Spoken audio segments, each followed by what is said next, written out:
සුබ දවසක් කියලා පිළිගන්නවා SL Family Kitchen YouTube channel බලන සියලු දෙනාම. ඉතින් වෙනද වගේම ලස්සන රෙසිපි එකක් අදත් අරන් ආවා මම ඔයාලට කියලා දෙන්න. අද මම අරන් ආවේ තලපත් මාළු ඩෙවල් එකක් කොහොමද ගෙදර ඉක්මනින්ම රසට හදාගන්න විදිහ තමයි කියලා දෙන්න හදන්නේ. ඉතින් අපි බලමු එහෙනම් මේකට මොනවද අවශ්‍ය වෙන්නේ කොහොමද හදන්නේ කියලා. ඉතින් මම මෙතන අරන් දෙනවා තලපත් මාළු පොඩියට කපාගෙන. ඒ වගේම තව මට අවශ්‍ය වෙනවා මේ විදිහට පොඩියට කපාගත්ත ලුණු, ඒ වගේම මාළු මිරිස්, ඒ වගේම තක්කාලි. තව මේ විදිහට කපා ගන්න ඕන අපි පොඩියට chop කරලම. ඉතින් සුදු ලුණු, ඒ වගේම ඉඟුරු, ඒ වගේම කරපිංචා. තාමට අවශ්‍ය වෙනවා කහ, ඒ වගේම ලුණු, සීමලා යුෂ ටිකක්. තව අපිට සැර වැඩි කරගන්න අපි ඩෙවල් එකේ කෑලි මිරිස්, ඒ වගේම ගම් මිරිස් කුට් ටිකක් අවශ්‍ය වෙනවා. ඒ වගේම ඔයිස්ටර් සෝස්, ඒ වගේම තක්කාලි සෝස්, ඒ වගේම සීනි ටිකක් අවශ්‍ය වෙනවා. අපේ මාළු ටික බෙද ගන්නයි, අපේ ඩෙවල් එක හදා ගන්නයි අපිට පොල් තෙල් අනිවාර්යයෙන්ම අවශ්‍ය වෙනවා. ඉතින් අපි ඉස්සෙල්ලා මේ මාළු ටික සීසන් කරගන්න ඕන. අපි මාළු ටික අරගෙන රසායන ලුණු දා ගන්නවා. ඒකල අපි මේකට කහ එකතු කරගන්නවා. ඒක අවශ්‍ය ප්‍රමාණයට වල එකතු කරගන්න. ඊට පස්සේ අපි සියඹ ලවුෂ මේකට එකතු කරගන්නවා. ඉතින් මේ ටික හොඳට කවලම් කරගෙන විනාඩි 15ක් විතර අපි මේක හොඳට සීසන් වෙනකල් තියා ගන්න ඕන. ඒකල අපි මේ ටික හොඳට බෙද ගන්න ඕන.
ඔන්න ඉතින් අපේ රසම රස තලපත් මාළු ඩෙවල් එක අපි හදලා ඉවරයි.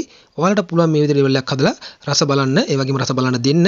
ඉතින් අපේ YouTube channel එක ඔයාලා තාමත් subscribe කරලා නැත්නම් වීඩියෝ පල්ලෙහා තියෙන රතු පාට බටන් එක ඔබලා subscribe කරන්න. ඒ වගේම වීඩියෝ එක හොඳයි නම් යාළුවන්ට බලන්න share කරන්න, ඒ වගේම like කරන්න, comment එකකුත් දාන්න අමතක කරන්න එපා. එහෙනම් මේ වගේ ලස්සන වීඩියෝ එකක් අරගෙන අපි නැවත හමුවෙමු. ඔයාලට තෙරුවන් සරණයි.